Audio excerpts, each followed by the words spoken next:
Bonjour, je m'appelle Marlène, je suis une professionnelle en relations d'aide et je viens parler avec les personnes qui sont dans un cheminement spirituel, c'est-à-dire les gens qui sont dans des fraternités anonymes, donc qui ont accepté qu'ils étaient impuissants devant une dépendance, et aussi avec les flammes jumelles. Donc aujourd'hui, c'est une capsule pour flammes jumelles.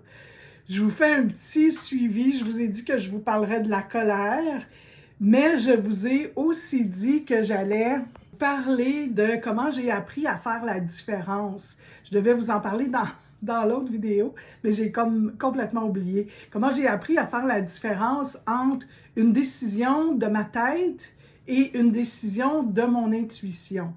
Alors, je ne sais pas si je saurais traduire adéquatement, mais je vous dirais que je prenais beaucoup de décisions avec la tête quand j'étais, avant de faire ma nuit noire de l'âme. Cette nuit noire m'a amené à tellement ressentir profondément les choses. Je vous disais que je vivais 1 million d'émotions à la fois, que ça a fait comme un jour, j'ai ressenti, ça s'est fait de façon progressive, mais un jour, j'ai ressenti que je pouvais faire quelque chose que je sentais le mieux à faire, mais que derrière se cachait plein de peur. Et j'ai compris que, ça avait peut-être un lien avec la fameuse intuition qu'on appelait, qui était un concept comme quand même assez théorique. C'est quoi suivre son intuition? Puis des fois, on a l'impression qu'on a suivi notre intuition, mais on s'est trompé, on pense qu'on s'est trompé. Bon. Et finalement, dans l'échange, les communications avec l'autre, c'est là où on peut pratiquer beaucoup. Même quand il n'y a pas de communication, mais on peut vraiment pratiquer de est-ce que c'est ma tête qui me dit ça? Pour moi, une des grosses différences, c'est que la tête, c'est l'ego, pas nécessairement le rationnel.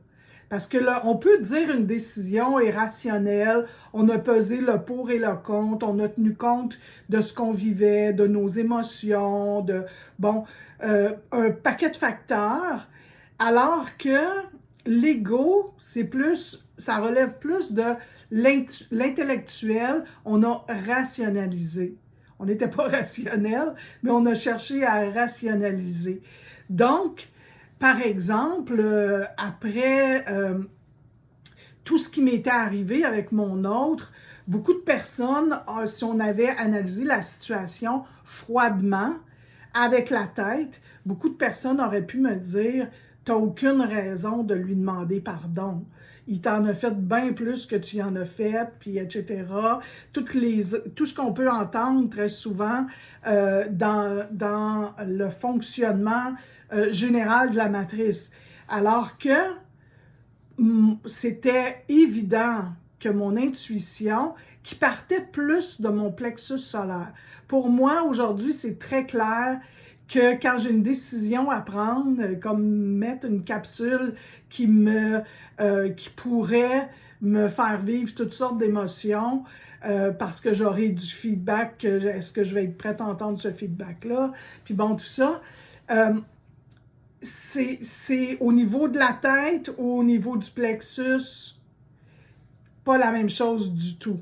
Puis souvent, quand c'est au niveau du plexus, je vais aller voir qu'est-ce qui me dérange, qu'est-ce qui fait que je ne prendrais pas cette décision-là, même quand ça pousse dans mon plexus, même quand ça me dit ouais, ça serait pas mal ça que tu aurais à faire, comme quand j'ai décidé de commencer à faire les capsules sur YouTube. J'avais pas nécessairement très envie de faire ça toute seule. Je l'aurais fait avec mon autre probablement très facilement, dans la joie, dans le plaisir et tout. Mais dans mon plexus, ça disait « vas-y ». Mais ma tête me disait « ben voyons donc, il pourrait arriver ci, il pourrait arriver ça, il pourrait arriver ça ». Et la tête, c'est l'ego. Donc, derrière le plexus, ce que je vais voir, c'est des émotions de peur. Et quand ça répond ça, parce que j'ai peur de qu'est-ce que le monde va penser. Je vous dirais qu'à 95% du temps, là, c'est pas mal ça. Mais c'est qui le monde? Qui c'est que c'est le monde qui nous préoccupe autant? Je veux dire, les gens autour de nous, ils vivent leur vinaigrette, puis ils s'en foutent un peu. Bon, ils vont peut-être avoir, ma mère disait souvent, si tu ne vas pas de risée, tu ne vas pas grand-chose. Donc, je pense que c'est un peu vrai, un peu pas mal vrai, d'avoir de l'autodérision, c'est quand même bon. Les gens, ils penseront ce qu'ils voudront. Moi, j'ai des gens que j'aime énormément, qui pensent que c'est une erreur de faire qu'est-ce que je fais, puis ils ont le droit de le penser. Puis non seulement ils ont le droit de le penser, mais ils ont peut-être même raison de le penser. Peut-être qu'un jour, je vais me dire « Ah, je veux plus assumer ça. Puis bon, j'aurais pas dû faire ça. » Et bon, puis ça sera ça. Puis ce jour-là, ben, j'effacerai si c'est ça qui me tente de faire. Puis c'est tout. Qui est assez important dans ma vie? Certainement pas le pape ou le premier ministre. Là. Je veux dire, ils penseront bien qu'est-ce qu'ils voudront de moi. Je pense que de toute façon, je les intéresse pas du tout. Donc, les gens qui pourraient me juger, ben, ils n'ont pas à faire dans ma vie. Et ceux qui me jugent, qui ont affaire dans ma vie, ben, je les aime tellement que j'accepte qu'ils me jugent, puis je ferais probablement la même affaire à leur place, mais personne ne me condamne. Même s'il y a certaines personnes qui peuvent dire « Ouais, c'est peut-être tout dans sa tête, cette affaire-là, puis elle a peut-être eu des petits moments de santé mentale défaillante. » Ils ont le droit de le penser, c'est tout correct. Fait que c'est ça, moi, qui a fait que je me suis pacifiée avec tout ça. L'autre chose de la colère par rapport à mon autre, c'est énergétique à mon avis, à moi. C'est vraiment totalement énergétique. Parce que notre vie dans la troisième dimension, notre vie dans la matrice, notre vie terrestre, dans les oppositions, la bipolarité et les tendances à tout le temps s'opposer, opposer le jour à la nuit, le soleil à la lune. On vit dans un monde d'opposition. Est-ce qu'on veut continuer de vivre dans des principes conventionnels? Moi, j'en ai déjà un peu parlé. Je trouve que les flammes jumelles, c'est pas ça. C'est pas notre voie. C'est pas là où la source veut nous amener, d'après moi. La source veut nous amener vraiment dans l'amour inconditionnel. Puis l'amour inconditionnel, c'est très difficile à vivre dans la troisième dimension. Et je vous dirais que moi, ce qui m'a amené à le vivre, c'est plus la cinquième dimension. Dans le sens où, à un moment donné, j'ai senti que les énergies pouvaient être complémentaires et fusionnelles, même à distance. Et ça, ça m'a affranchi de l'espèce de manque. Moi, j'étais dans la colère parce que je ressentais un manque par rapport à mon autre, en lien avec mon autre. Et je ne savais pas, je vais vous faire un parallèle avec l'anxiété. Un jour que j'ai eu des problèmes d'anxiété, j'ai lu un livre qui disait que l'anxiété provenait de nos pensées, puis que si on arrivait à changer nos pensées, d'ailleurs, c'est pour ça un peu l'élastique autour du poignet, ça amenait dans le physique l'émotion plus que la garder en soi, mais moi, je ne croyais pas vraiment à ça. Là. Je me disais, mais non, moi, je ne pense pas comme ça. Il n'y a rien que je pense en ce moment pour m'amener dans des émotions d'anxiété. J'avais vraiment, honnêtement, ce sentiment-là que je ne pensais pas j'avais pas des pensées anxiogènes. Et à un moment donné, j'ai essayé de faire les exercices proposés.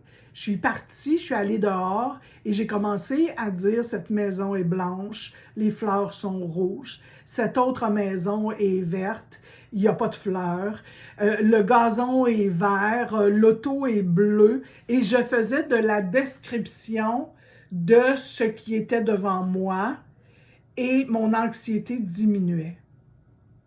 Et là, je me suis dit, ben, c'est logique. Je suis quand même une personne qui aime bien être assez rationnelle, là, souvent dans sa vie.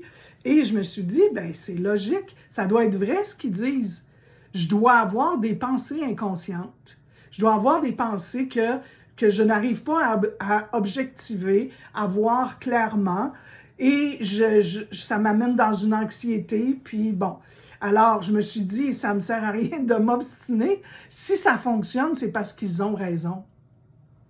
Il y a quelque chose qui se passe dans ma tête, puis quand ça se passera, quand je verrai que j'ai des émotions, ben je ferai ces exercices-là de qualifier les choses autour de moi pour amener dans mon cerveau dans autre chose que des pensées inconscientes qui me rendent anxieuse. Et ça a fonctionné. Faites-le si vous voulez. Si jamais vous avez des montées d'anxiété, faites-le, vous allez voir, ça fonctionne très bien.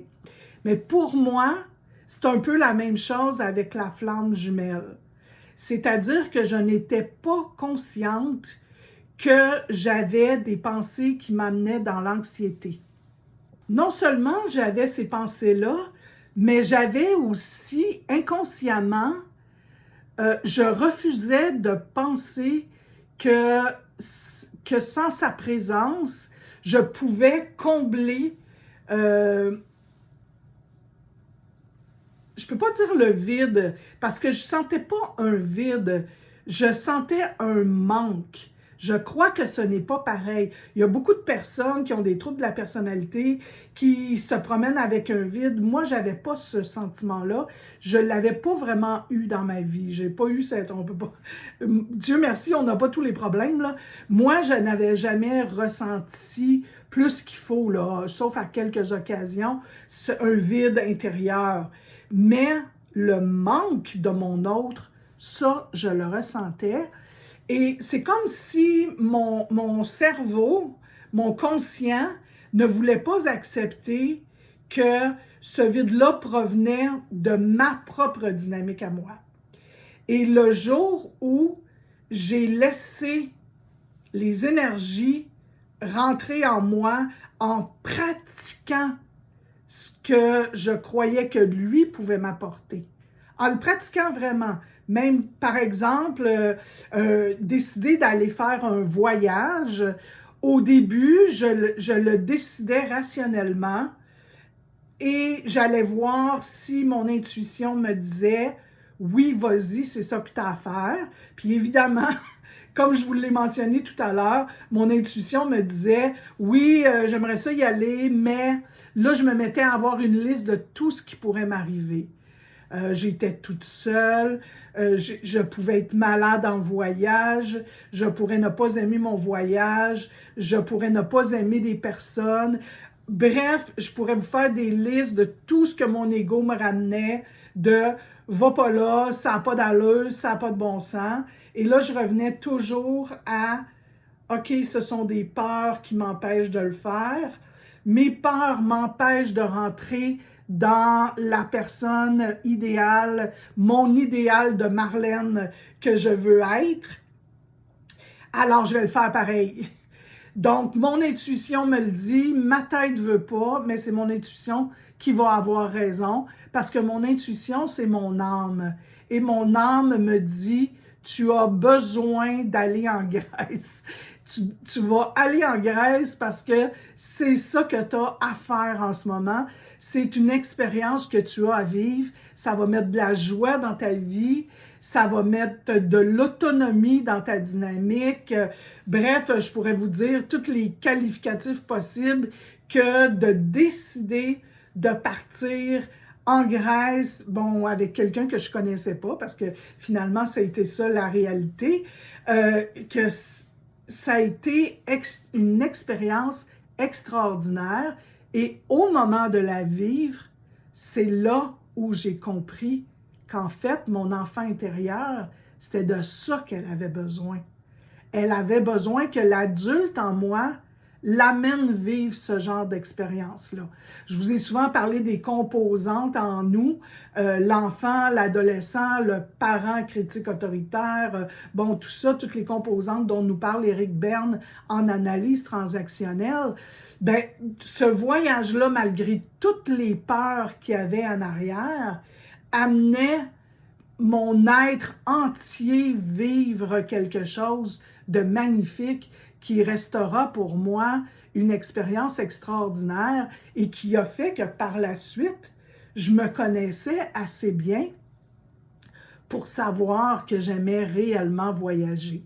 Et là, j'ai eu, bon, on en reparlera à un moment donné de l'aspect financier, je vous en ai parlé un peu, mais j'ai eu à écouter plus mon âme que d'écouter mes peurs de manquer d'argent pour ma retraite, bon, tout ça.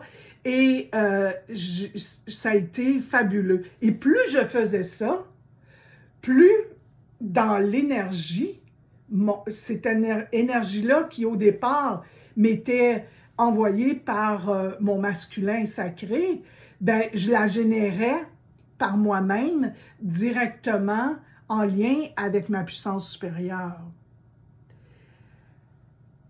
Et je ne vous dirais pas que je n'avais plus ou que je n'aurais plus besoin jamais de mon masculin sacré, mais plus je faisais ce genre d'expérience-là, moins j'étais dans le manque. Je n'avais plus à être dans le manque. C'est ça le mot qui me vient, à être dans le manque, parce que j'étais capable de me donner à moi tellement de belles choses, tellement de... Puis c'était là que le concept de prendre soin de moi prenait tout son sens. C'est qu'avant, jamais j'aurais fait une chose pareille, là, de dire un voyage comme ça qui coûte aussi cher et tout, de prendre tous les risques que j'ai pris, je ne l'aurais pas fait.